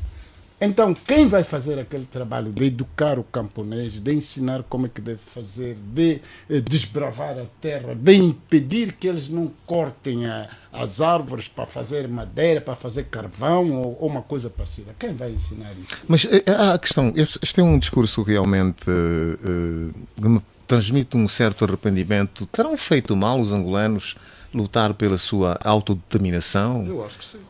Terão feito mal? Sim. Eu acho que essa é a filosofia. O senhor está arrependido do que... Eu não, eu participei e sei porquê que eu lutei, mas agora estou contrariado. Mas está contrariado? Contrariado porque, efetivamente, aqueles que estão ali, acho que não concordam com a luta, estão contra todos aqueles que lutaram pela independência de Angola. Sente que nós estamos neocolonizados?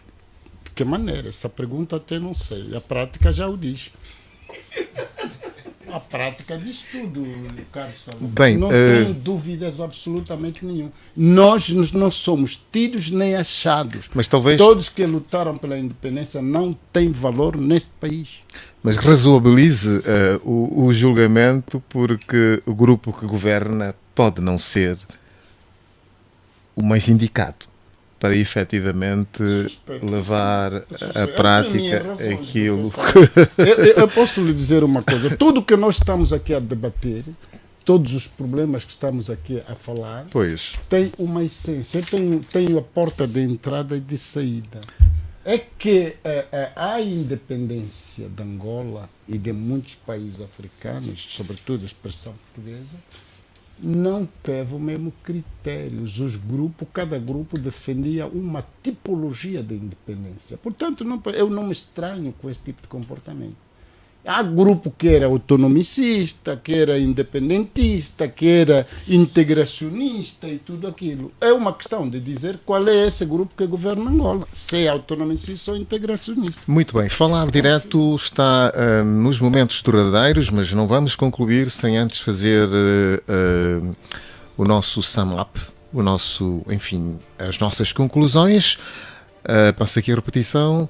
O orçamento, a problemática da dívida soberana, a corrupção, de que pouco falamos, Dr. Nathaniel, o histórico e algumas das soluções que eu gostava de ouvir de Vossas Excelências aqui presentes. Este é o tema que nós colocamos hoje. Queria ouvir que soluções então encontrar. Não temos muito tempo, 1 minuto para cada um dos nossos convidados. Embora não tivesse colocado outra pergunta ao Nathaniel, qual seria então de tudo isto que foi dito o orçamento ideal? É uma pergunta transversal que colocamos para todos, mas por não ter chegado tempestivamente, ainda assim agradecemos a sua vinda. Eu sei que tem o rigor alemão, não sei o que é que aconteceu para hoje chegar um pouco atrasado. Ainda assim, se puder, na parte final, dizer qual o seu ponto de vista sobre o orçamento que sirva às necessidades sociais, os desafios de uma determinada sociedade, neste caso. Eu quero ouvir de vocês que soluções para que, efetivamente, os orçamentos sejam eficazes, diferente daquilo que tem estado a acontecer, esta criação de falsas expectativas e, por conseguinte, as frustrações que se amontoaram aqui na nossa realidade. Eu acho que, em termos orçamental, nós falamos o suficiente e que não aprofundamos muito a questão da dívida soberana. Vermos que também é partidário orçamento... desta tipificação de Rui Verde, citada pelo Sacoiela, da dívida odiosa. Pois. Não acha que seria ideal que, se todos nós nos uníssemos, decidíssemos não pagar a dívida? Ou isto passa uma mensagem não, vamos... diferente? Deixa-me ainda fazer um enquadramento. Mas segundo o orçamento... Sim, segundo o orçamento, para 2024 vai à volta de mais de 24 mil milhões de kwanza. E segundo também as informações oficiais,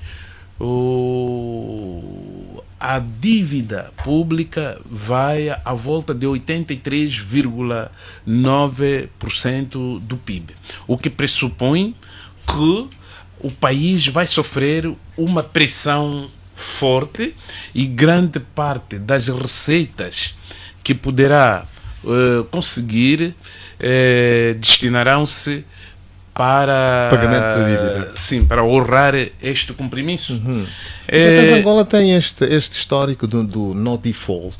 Nunca falhou no cumprimento das suas obrigações. Certo. O que é que acha acontece? também estranho, O próprio governo... sabe, porque isto pode ter a ver com a qualidade de quem é o credor e a preocupação que o governo tem de pagar recorrentemente ou regularmente as dívidas. Eu vou chegar aí.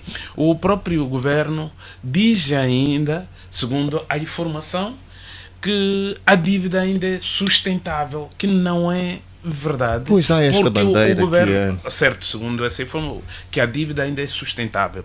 Não é sustentável na medida em que o governo em termos de produção interna, acabou aqui de ser referida pelo colega aí do Doutor painel, Daniel, pois. a nossa produção nacional é fraca.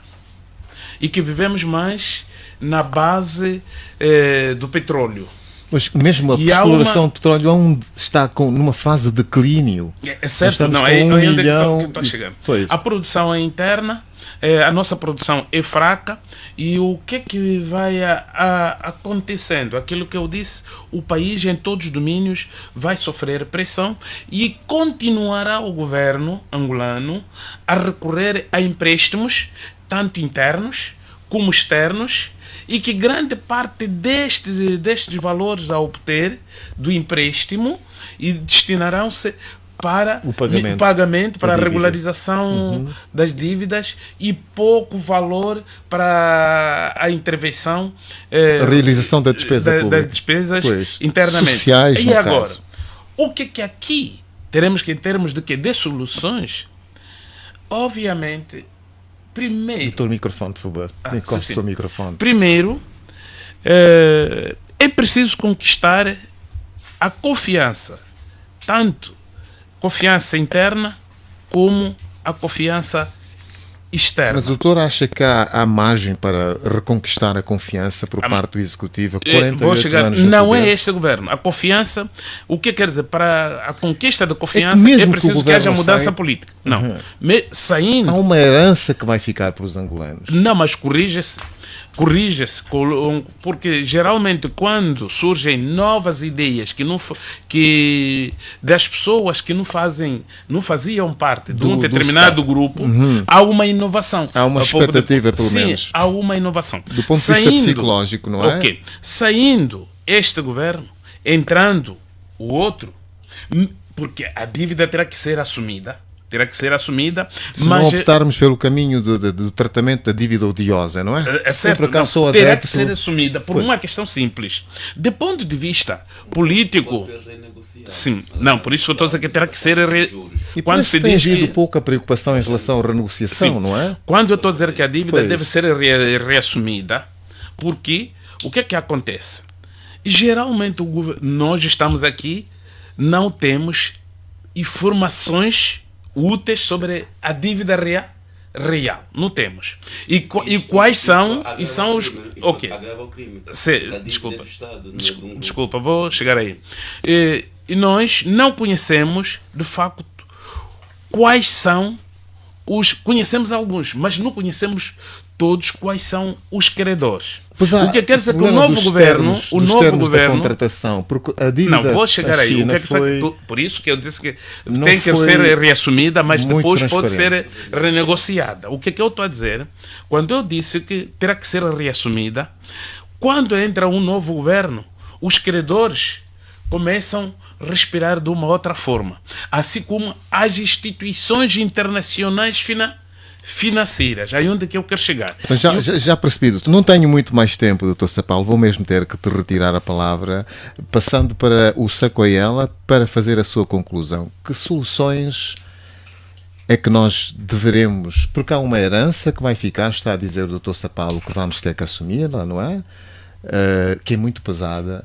E a pergunta que eu faço, são tantos azares contra o povo angolano, não é? O que é que efetivamente... Eu começar a minha conclusão fazendo uma ligeira leitura à obra que cá trouxe, para termos uma percepção da nossa dimensão patriótica. Do Tony Hodge. Tony Hodge, ele diz-nos que Do capitalismo selvagem do afrostalinismo ao capitalismo selvagem. Na página 39, Hodge nos diz: para a maior parte dos intervenientes na luta pelo poder em Angola, exceto o próprio Savimbi, as motivações principais têm sido, no entanto, prosecos os interesses materiais.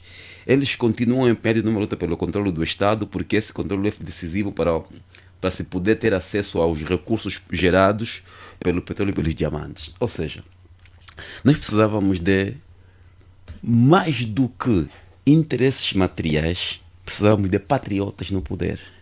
Que nós recorremos à China atrás de um crédito, não é? Que hoje se configura como sendo a dívida odiosa, e nós tivemos em Angola o CIF, né, que era a China Internacional Fundo, ou seja, um aporte aqui que geria a maior parte dos fundos que vinham da China. E o CIF era praticamente detido por pessoas ainda em vida, pessoas conhecidas. Essas pessoas devem esclarecer patrioticamente aquilo que se fez com a dívida chinesa. Mas também, em nenhum momento em Angola, nós temos estado a ouvir falar sobre uma eventual Comissão Nacional de Doadores. Em Angola, nós temos políticos, dirigentes que são mais ricos que os Estados. E essas pessoas se enriqueceram saqueando o Estado. Hoje, patrioticamente, eu entendo que deveriam essas pessoas doar ao Estado. Nós não temos aqui a geração dos mais velhos, Pedro Gomes, José Paulo, enfim, que vieram do tempo colonial enquanto jovens, não têm pais que eles deixaram herança. Os nossos políticos, em grande maioria, não se enriqueceram por herança. Enriqueceram-se com o esquema que o Estado os permitiu. Como é que essas pessoas hoje não conseguem tirar daquilo que têm para doar ao Estado? Eu aqui penso que nós precisávamos de colocar o ponto no patriotismo das pessoas que nos governam. E sem patriotismo não se desenvolve um país. Que as pessoas que vão para a máquina do Estado não vão como empresários. Pena é que os nossos são empresários. Doutor Nathaniel, eventualmente... Vou começar pelo OGE e vou dizer aqui que o OGE deve estar centrado no homem. Nós centramos muitas vezes o OGE em muitas coisas, mas aquilo que é de facto o homem em si fica muito aquém. E as classes do OGE que realmente estão mais centradas no homem está na formação, na saúde e naquilo que são os anseios do homem, né? A habitação e a alimentação. Com essa segurança da alimentação, o OGE, em primeiro lugar, devia priorizar o homem, depois é que veriam as outras coisas. Acerca da nossa dívida, eu penso que não temos como contornar a dívida, nós vamos ter que pagá-la. Ir contra a China seria um erro estratégico muito grande. A China é, nesse momento, o maior parceiro da Angola, comercial e por aí afora. Não teríamos como fazer a substituição da China imediatamente. O que nós temos que fazer é pagar essa dívida. Reestruturar a dívida iria representar para o mercado financeiro o mesmo que um default, porque eles iriam olhar que a Angola não está com capacidade para pagar. Eles já têm essa percepção de que a situação está difícil. No momento em que nós levantarmos a bandeira de que vamos reestruturar a dívida, eles vão olhar, olha, esses não estão a conseguir pagar, os juros vão subir para Angola, nosso acesso ao financiamento vai ser muito difícil. O que nós precisamos fazer é, cada vez que temos receitas próprias ou financiamento, alocar bem esse dinheiro, né?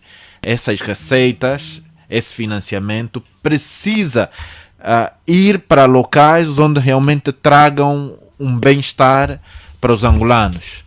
E se nós melhorarmos naquilo que são os principais anseios dos homens, a coisa vai bem. O problema é que temos estado a pensar em investir, por exemplo, num caminho de ferro que serve mais para o estrangeiro do que para o angolano. Escoar os interesses. Não faz a interligação. Por acaso até já falaram disso e é muito importante ligar os 3 caminhos de ferro, Luanda, Benguela e Moçambique.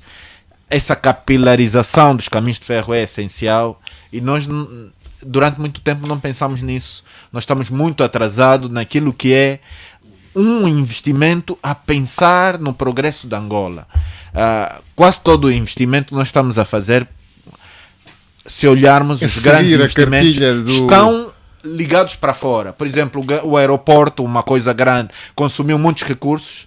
Não é algo a pensar ligar os angolanos, é algo a pensar ligar os estrangeiros. A Angola vai se transformar num hub. Um hub é estrangeiros a virem aqui para ir para outro lugar, nem é para ficarem aqui para Angola, né? Nossos investimentos, a nossa visão está mais ligada para o estrangeiro do que para o angolano. E sobretudo o angolano que está no interior, que precisa, que será ela a chave, a solução para o progresso da Angola. Doutor Nathaniel, muito obrigado, está percebido. Doutor Gomes, queria que fizesse a sua conclusão, que fosse sucinto, por favor, porque estamos a correr contra o tempo, que é sempre escasso. É mesmo simples. Eu até gostaria, em outro caminho, dizer que é um alerta, não é? Microfone, por favor. Ao Sua Excelência o Presidente da República e o Executivo, que devem, enfim, lutar para a concretização dos objetivos da independência. E esses objetivos, em parte, foi aquilo que constitui no juramento do Presidente da República quando da tomada de posse. Não estamos a ensinar nada de especial, porque, efetivamente, o centro de tudo deve estar na pessoa humana. Ou seja, o centro deve estar no bem-estar social do angolano. Se este é, de facto, quer dizer, corroborando com o princípio segundo o qual o mais importante é resolver os problemas do povo. Hoje letra morta, não é? Hoje letra morta, mas penso que essa é a chave. Se queremos, de facto, rever tudo isso, porquê que não estamos a conseguir? Porquê que Angola não está a conseguir descolar? Qual é o problema? Puseram chumbo nas asas do avião